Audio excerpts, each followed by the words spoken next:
generación de Jesucristo fue de esta manera.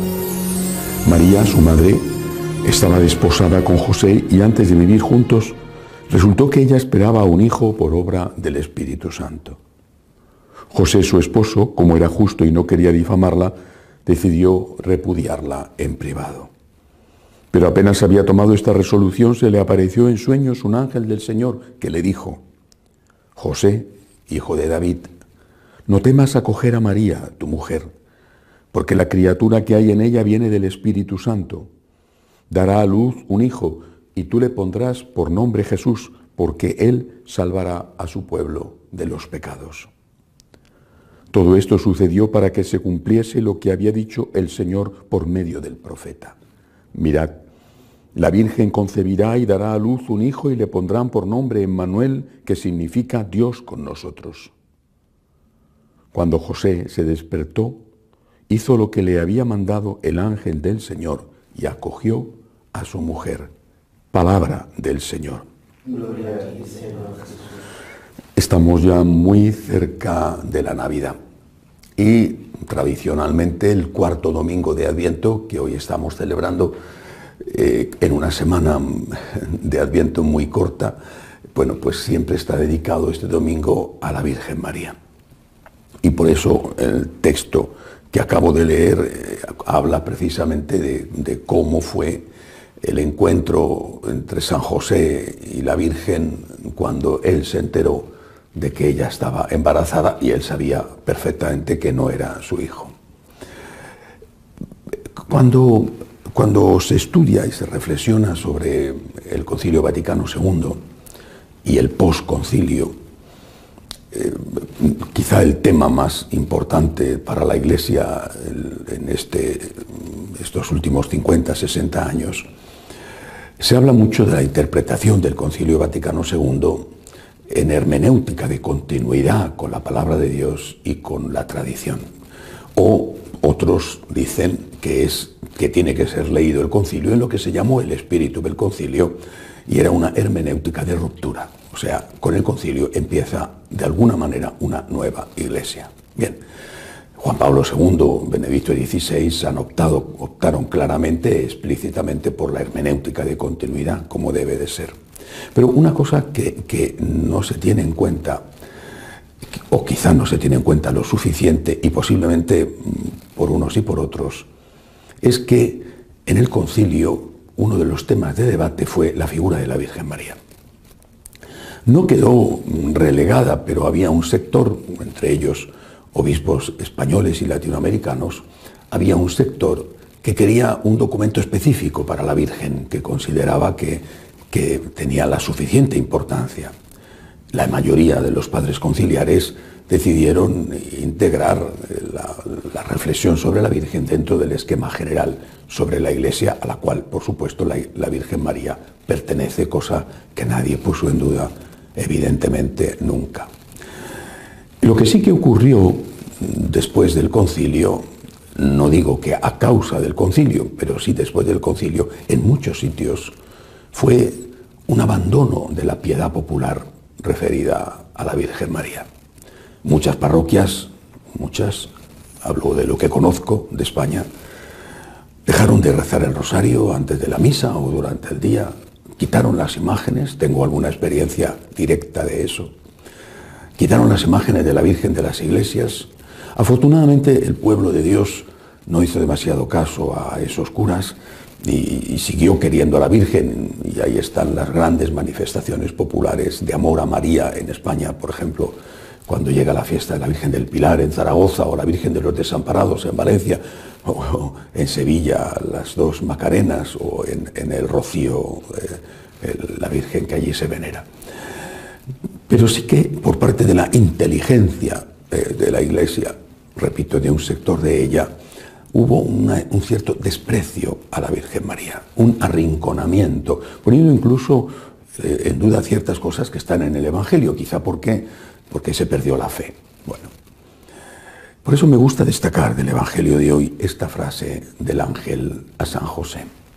Cuando él está en dudas, ya ha decidido de hecho repudiar a María, aunque en privado, para que no la mataran, el ángel se le aparece. Ha esperado el ángel a que él tomara su decisión, que podía haber sido otra, podía haber sido la de fiarse de quien le dijo, el papá de la Virgen o la Virgen mismo, de quien le dijo que no era por concurso de ningún hombre que ella estaba embarazada. Cuando ya ha tomado su decisión, el ángel se le aparece y le dice: José, hijo de David, no temas acoger a María. No temas acoger a María. Nunca he entendido por qué nuestros hermanos protestantes rechazan tanto a la Virgen. Nunca lo he entendido. Ellos, creo que sinceramente, aman a Jesús y quieren amar a Jesús. Pero siempre me he preguntado qué tipo de Jesús es al que aman, porque un hombre normal, y Jesús era más que un hombre normal, era la santidad pura, un hombre normal ama a su madre, un hombre normal. Y un hombre normal no disfruta con que insulten a su madre, que hagan daño a su madre, no. Un hombre normal está contento con que tengan detalles de cariño y de amor con su madre. Por eso no he entendido nunca por qué los protestantes no quieren a la Virgen, la mamá de Jesús, porque si quieren a Jesús, tendrían que querer a la mamá de Jesús. Por supuesto, ellos dicen que para los católicos la Virgen es una diosa. Esa es una ofensa que no se sostiene, no tiene ningún argumento, ninguna base. La Virgen María es la madre de Jesús y el culto hacia ella es un culto que se llama de hiperdulía, es decir, más que el culto a los santos, pero no es un culto de latría, que es el culto que solo se dedica a Dios. Acoger a María, de eso es de lo que se trata. Y eso es lo que hay que hacer para volver a la raíz, porque el fondo del Concilio Vaticano II fue, según lo quería el Papa Juan XXIII, San Juan XXIII, fue volver a la raíz, a los orígenes, a las fuentes. En la raíz está la Virgen. Antes de que el Verbo se hiciera carne, y gracias a que ella existía, antes estaba la Virgen, antes. No antes de la segunda persona de la Santísima Trinidad, obviamente, porque Dios, Padre, Hijo y Espíritu Santo ha existido desde siempre. Son el origen de todo lo que existe. Pero antes de que el Verbo se hiciera carne, estaba María. Por eso no hay que tener ningún miedo en acoger a María. Me parece que es de San Bernardo, si no recuerdo mal, la frase de María: nunca suficiente, nunca se la elogiará lo suficiente, nunca se la querrá lo suficiente.